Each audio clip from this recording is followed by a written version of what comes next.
kadang ya diadili. Tapi biasanya yang masuk penjara tambah gemuk. Dipakani terus karo wong Hongkong, kerjane nggak akeh. Nah, suatu saat nanti kalau aku ketemu anak yang di penjara tak interview nih, biar buat gambaran yang lain-lain kalau dianya sudah sadar dan insaf.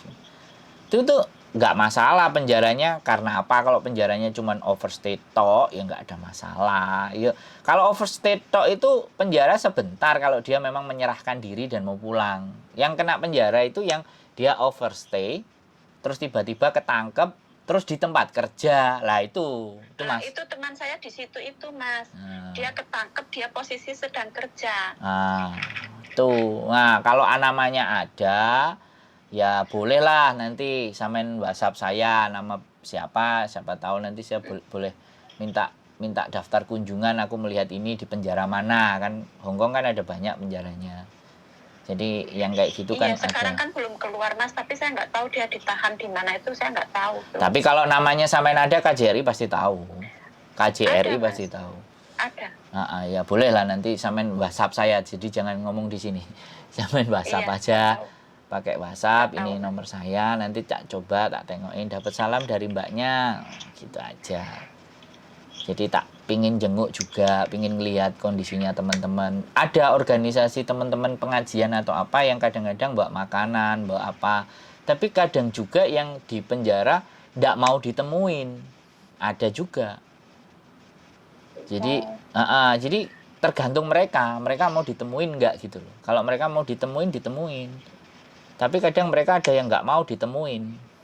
Karena alasan tertentu ya nggak tahu, pingin menghilang dari keluarganya, ya kepingin nggak ada yang mau ganggu atau ngusik kehidupannya gitu kan.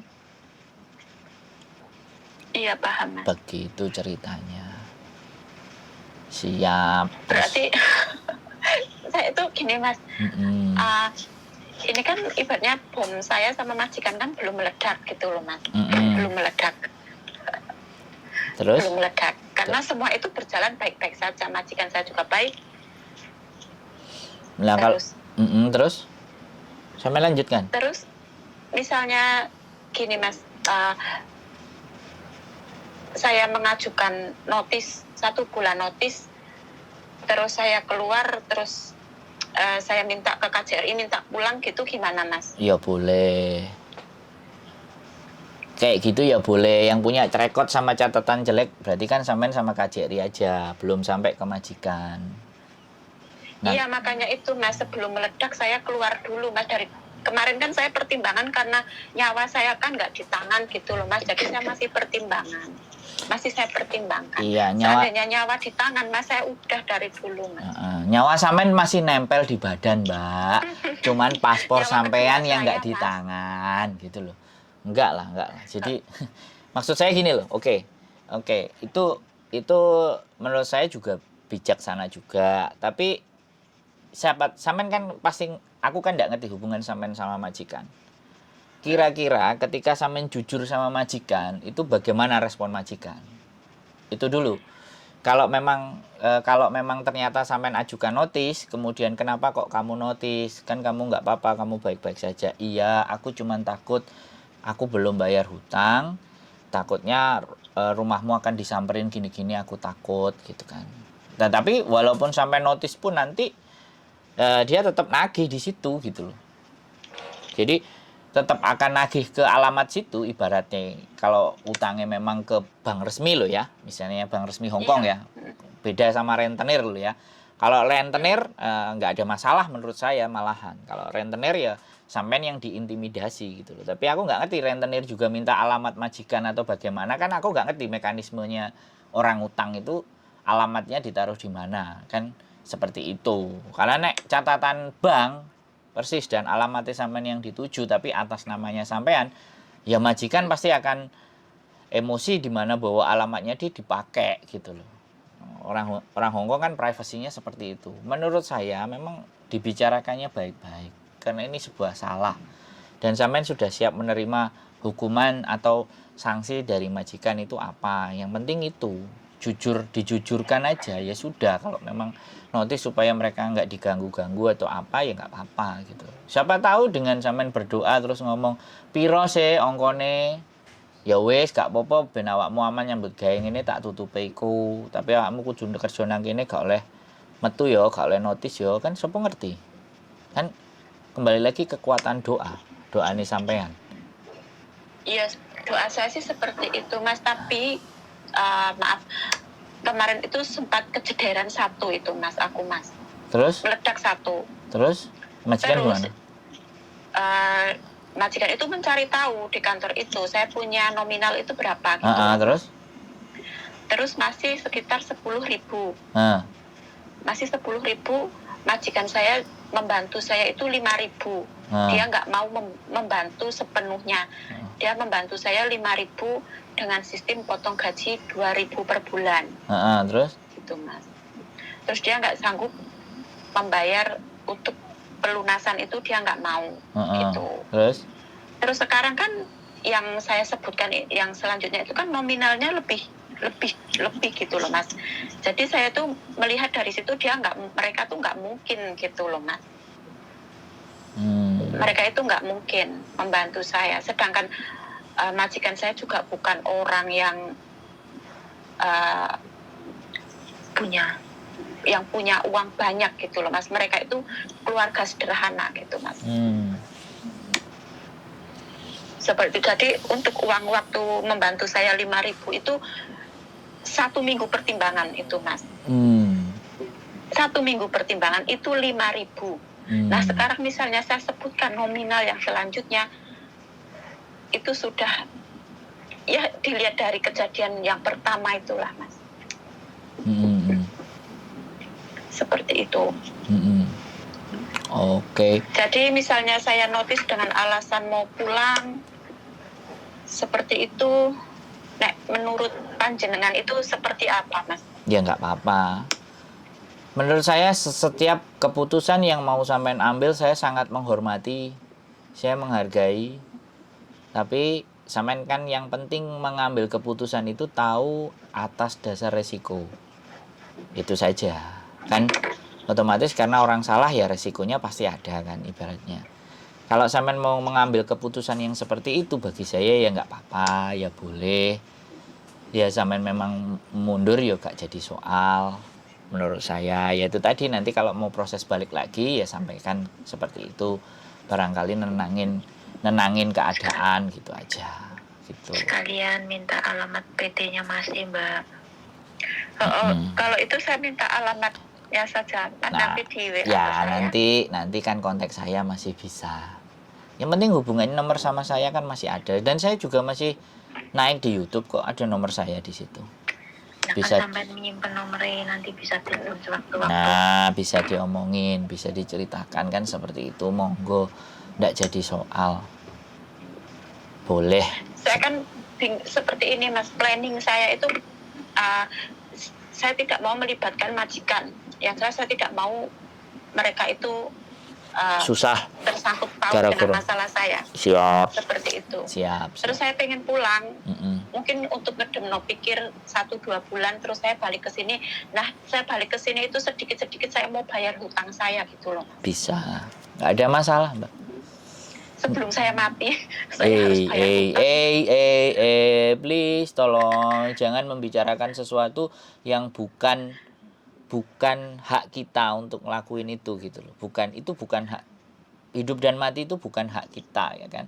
Selama kita masih dikasih hidup ya harus kesempatan. Ya nggak apa-apa.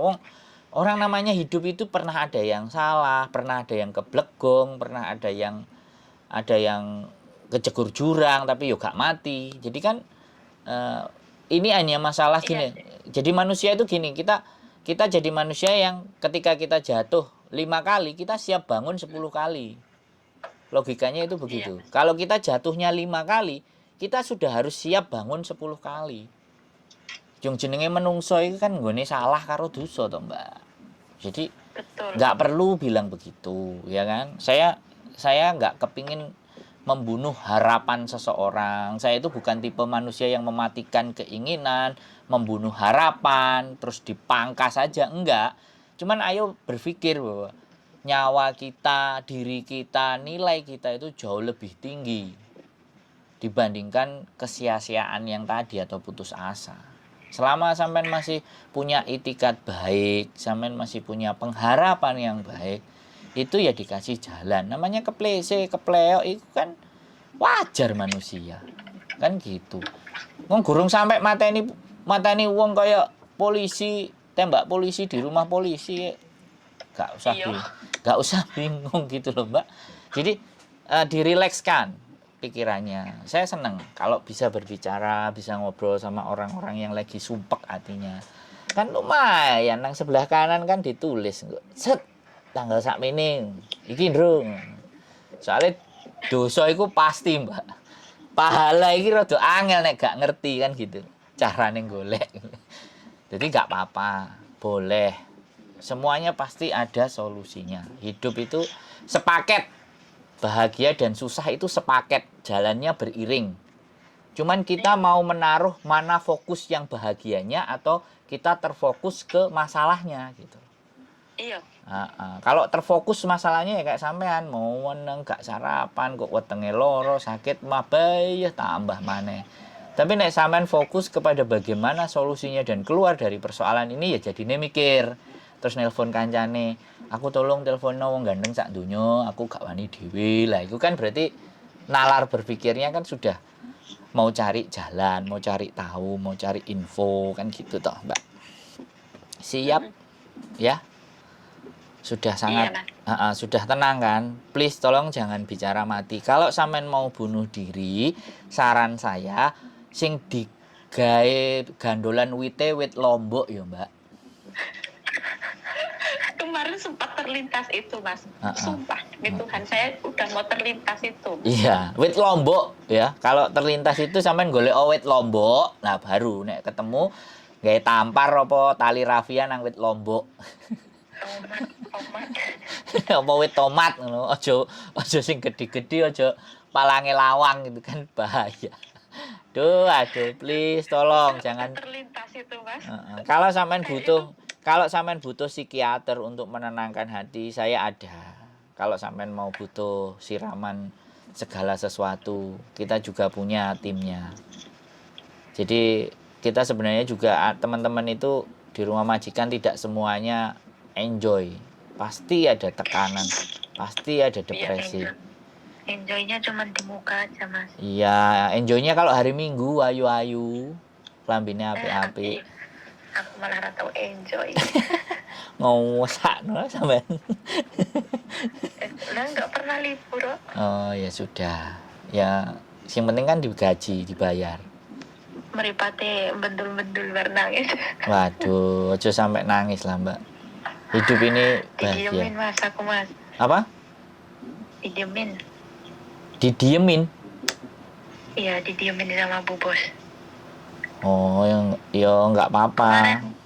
Kemarin tuh habis marah teriak gitu kan dia sama aku tuh, udah kamu pulang aja. Oke. Udah nggak pengen lihat kamu gitu. Boleh ya nggak apa-apa. Ya mohon maaf aku keliru, aku salah. Aku tak Iya, aku notice. nggak jawab, cuman bilang minta maaf aja, nggak jawab apa-apa, minta maaf gitu ya, kan. Terus pinter. Sampai hari ini masih belum ngomong sama saya. Nggak apa-apa, berarti sampean pinter. Buat aja yang ini. Nggak apa-apa, wis berdoa. Agak ngomong. Iya, masih ada. Kita masih punya Tuhan, masih punya Gusti Allah. Yakini itu aja. Ini kasus saya ada yang jauh lebih parah nggak, Mas? Selama Mas panjenengan mendapatkan curhatan gitu, saya ada yang jauh lebih parah nggak, Mas? Banyak. Oh, nggak ada. Banyak. Jawab nih, ada. Soalnya aku ngikutin kontennya Mbak Yuni sama ini Mas Ganteng satunya nih. Banyak kasusnya, Mbak. Ini sampean ini saya itu kalau bisa nemuin malah sing ngarepin jegur laut itu. Kan ada sampai nangis-nangis. Aku rasane kok kepingin mati. Woi, langsung. Rene mulai nanggonku aku bilang kayak gitu. Nanti gue tak parani. Banyak, Mbak. Ya karena sekali lagi setelah punya masalah, keluarganya nggak dukung, nyalahno dan semuanya. Terus dia mau bergantung sama siapa kan kayak gitu. Banyak. Iya. Sampean itu kecil, sebagian kecil sampean itu. masih bisa senyum, masih bisa ketawa. Lho yang cerita dia wis apa jenenge karo bojone dipegat, gono ginine dipek, terus anake meteng gurung rabi, ibuke loro, paklike ngamuk-ngamuk. Telepon niku iso 15 menit isine mok nangis tok tak ngejak guyon lah mbak aku. Mbak, sampean nek arepe bunuh diri tak golekno wit lombok ya, tak kei tampar sing gowedhe. Talenono gulu sampean nang ngene wit lombok ya. Terus baru ngekek. Ya ora iso mati terus sampe ngekek-ngekek terus aku jek iso guyu tibake sampean. Wek sik waras sampean berarti. Itu satu. Yang kedua aku bawa ke rumah sakit, Mbak. Anaknya itu depresi, nggak mau makan 3 hari 4 hari.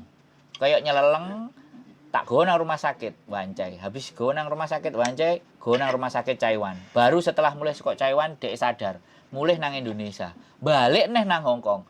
Lah kok nang omahe majikan Hong Kong iku majikane gak enek dek turu nang kasure majikan. Gawe jedinge majikan. Anduke majikan digawe apa gak koplak?